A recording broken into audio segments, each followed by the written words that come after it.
সবসময় কামনা করি যে আপনারা সবাই যেন ভালো থাকেন, সুস্থ থাকেন, ইমানের সাথে থাকেন। এই যে আমরা ভালো আছি, আমাদেরকে ভালো রাখে কে? আল্লাহ।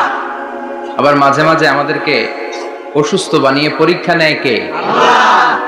এজন্য সব সময় প্রশংসা করতে হবে কার? আল্লাহ। সুস্থ অবস্থায়ও আল্লাহ, আবার অসুস্থ অবস্থায়ও আল্লাহ। বিশ্বনবী যখন সুস্থ থাকতেন তখন আল্লাহরে ডাকতেন, অসুস্থ হয়ে গেলে আল্লাহরে ডাকতেন না। ব্যাপারটা কি এমন? কথা বলেন। সুস্থ থাকলেও তিনি জিকির করতেন কার? আল্লাহ। অসুস্থ অবস্থায়ও তিনি জিকির করতেন কার? আল্লাহ। বিশ্বনবী মাঝে মাঝে অসুস্থ হতেন না? কথা বলেন। বিশ্বনবী অসুস্থ হতেন, তারপরেও তিনি আল্লাহর কাছে চাইতেন।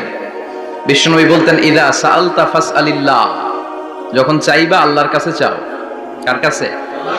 না খাজা বাবা, ল্যাংটা বাবা, বড় হুজুর, মেজো হুজুর, ছোট হুজুর? কার কাছে? সহজ না হিসাবটা? ইদা সাআলতা ফাসআলিল্লাহ, যখন চাইবে তো আল্লাহর কাছে চাও। ওয়া ইদা ইসতাআনতা ফাসতাইন বিল্লাহ, সাহায্যের দরকার কার কাছে সাহায্য চাবা? কেউ যেটা পারে না পারে কে? আল্লাহ। কেউ যেটা বোঝে না বুঝে কে? আল্লাহ। কেউ যেটা দেখে না দেখে কে? আল্লাহ। পৃথিবীর সবার চোখকে ফাঁকি দিলেও আপনি কি আল্লাহর চোখ ফাঁকি দিতে পারবেন? আল্লাহ ইজ ওয়াচিং ইউ, আল্লাহ সুবহানাহু ওয়া তাআলা ইজ অবজার্ভিং ইউ। আল্লাহ আপনারা দেখছেন। আপনি ঘরের ভেতরে দরজা বন্ধ করে রাত্রিবেলা সুইচ অফ, পর্দা টানিয়ে দিয়েছেন, লাইট অফ, সব বন্ধ, পাপ করেছেন, অন্যায় করেছেন, পৃথিবীর কোনো চোখ দেখে নাই, কাক পক্ষীও টের পায় নাই। টের পেয়েছে কে? আল্লাহ। ওনার চোখকে ফাঁকি দেয়া যায়? পুলিশের চোখ ফাঁকি দেয়া যায় কি যায় না? পুলিশ আসলেই জনগণের বন্ধু, ঠিক কি না? আল্লাহ আমার পুলিশ ভাইদেরকে তুমি কবুল করো। তো এই পুলিশের চোখও কিন্তু ফাঁকি দেয়া যায়, যায় না? র্যাবের চোখ ফাঁকি দেয়া যায় না? বিডিআরের চোখ, পরীক্ষার হলে ম্যাজিস্ট্রেটের চোখ, ম্যাজিস্ট্রেট আছে না এদিকে? আছে দু একজন। তো ম্যাজিস্ট্রেটের চোখও কিন্তু ফাঁকি দেয়া যায়। বিমানবন্দরে যাত্রীরা যখন নামে তখনই জিজ্ঞেস করে কোত্থেকে আসছে, গোল্ড আছে কিনা, বার আছে কিনা, এটা আছে কিনা, ওইটা আছে কিনা। তো এই যে বিমানবন্দরের কাস্টমস অফিসারের চোখ ফাঁকি দিয়ে অনেকে স্বর্ণ নিয়ে আসে, এরকম ডাকাইত আছে না নাই? তার মানে বিমানবন্দরের কাস্টমস অফিসারের চোখও ফাঁকি দেয়া যায় কি যায় না? তো পুলিশের চোখ ফাঁকি দেয়া যায়, র্যাবের চোখ ফাঁকি দেয়া যায়, বিমানবন্দরের কাস্টমস অফিসারের চোখ ফাঁকি দেয়া যায়, কিন্তু আল্লাহর চোখ ফাঁকি দেয়া যায়? চিল্লায় বলেন ফাঁকি দেয়া যাবে? এজন্য কেউ যেটা দেখে না দেখে কে? আল্লাহ। কেউ যেটা শোনে না শোনে কে? আল্লাহ। কেউ যেটা বুঝে না বুঝে কে? আল্লাহ। এজন্য চাইবেন কার কাছে? নাকি দয়াল বাবার কাছে? দয়াল বাবা রে দয়া করো আমারে। কি সুন্দর মিলাইছে, দয়াল বাবা রে দয়া করো আমারে। দয়াল বাবা আপনার কিচ্ছু করতে পারে না। এটাই হচ্ছে খালেস তাওহীদের ধারণা। তাওহীদ মানে একত্ববাদ, ওয়াননেস অফ গড। স্রষ্টা যে একজন, সবাই আমরা এক কেন্দ্রিক হব, শুধু ওনার কাছে চাবো, ওনার কাছে কাঁদবো, মনের জ্বালা যন্ত্রণা শুধু উনিই পূরণ করতে পারেন, ঠিক কিনা? এটার নাম তাওহীদ। এটার নাম কি?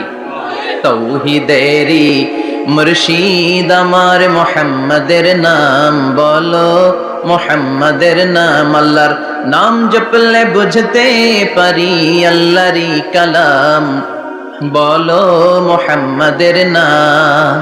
ওই নামেরই রশি ধরে যাই আল্লাহর পথে, ওই নামেরই ভেলায় চড়ে ভাসি নূরের স্রোতে। ওই নামের বাতি জেলে দেখি আরশের মুকাম, বলো মুহাম্মাদের নাম। পড়েন তাওহীদেরই মুহাম্মাদের নাম বলো, মুহাম্মাদের নাম। আল্লাহর নাম জপলে বুঝতে পারি আল্লাহরই কালাম, বলো মুহাম্মাদের নাম। চিল্লায় পড়েন আল্লাহু আকবার। এটার নাম তাওহীদ। আমরা এক আল্লাহয় বিশ্বাসী। ইদা সাআলতা ফাসআলিল্লাহ, যখন কিছু চাইতে হবে কার কাছে চাইবেন? যখন বিপদে পড়বেন কার কাছে চাইবেন? আপনার মনের জ্বালা যন্ত্রণা দূর করতে পারে কে? ব্যবসায় সফল হতে চান, আপনারা সফল বানায় দিতে পারে কে? আপনার ছেলে নাই মেয়ে নাই, ছেলে মেয়ে দিয়ে কলিজাটারে ঠান্ডা করতে পারে কে? এজন্য কার কাছে চাবো? আল্লাহ ছাড়া কারো কাছে চাওয়া যাবে? কথা বলেন। আল্লাহ তুমি বুঝার তৌফিক দাও। আর জোরে পড়েন আমিন। এজন্য প্রত্যেক সালাতের পরে আমরা পড়ি রাদিতু বিল্লাহি ওয়া বিল ইসলামি ওয়া বি মুহাম্মাদিন নাবিয়ান ওয়া রাসূলা। আল্লাহর রব হিসেবে পেয়ে আমরা খুশি না বেজার? বিশ্বনবীকে নবী হিসেবে পেয়ে খুশি না বেজার? ইসলামকে ধর্ম হিসেবে পেয়ে খুশি না বেজার? কোরআনকে সংবিধান হিসেবে পেয়ে খুশি না বেজার? আজকের মাহফিলে আসতে পেরে খুশি না বেজার? কম না বেশি? আমরা সবাই খুশি পরিমাণে বেশি। আওয়াজ করে পড়েন আল্লাহু আকবার। তাহলে রাদিতু বিল্লাহি রাব্বা, রাদিতু বিল্লাহি, প্রত্যেক সালাতের পরে এই দোয়াটা পড়েন তো, এই দোয়াটা পড়বেন, রাদিতু বিল্লাহি রাব্বা।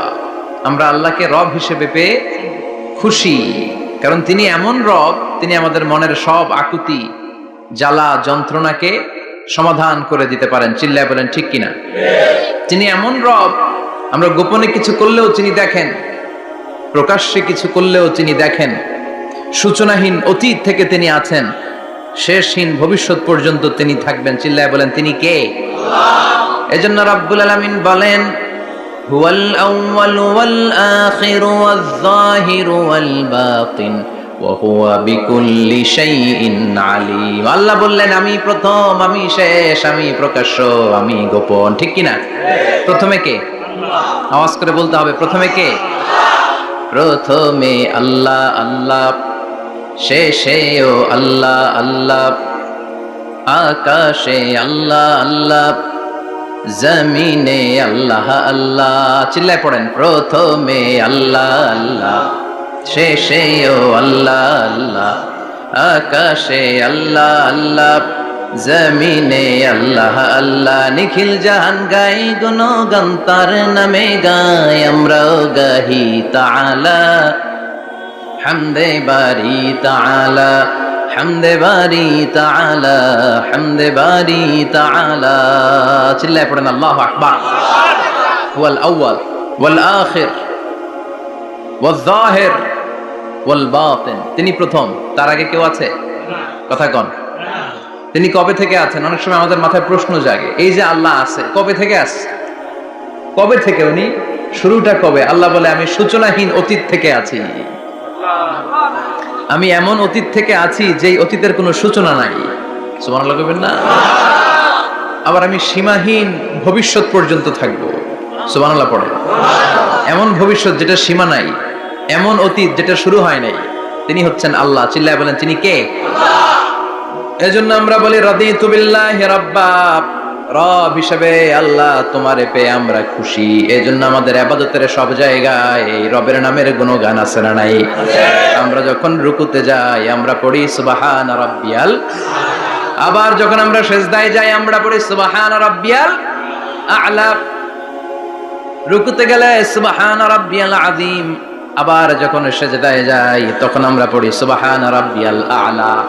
আবার কবরের জীবন যখন আমরা শুরু করে দিব, কবরের প্রথম প্রশ্ন হবে তোমার রবের নাম কি?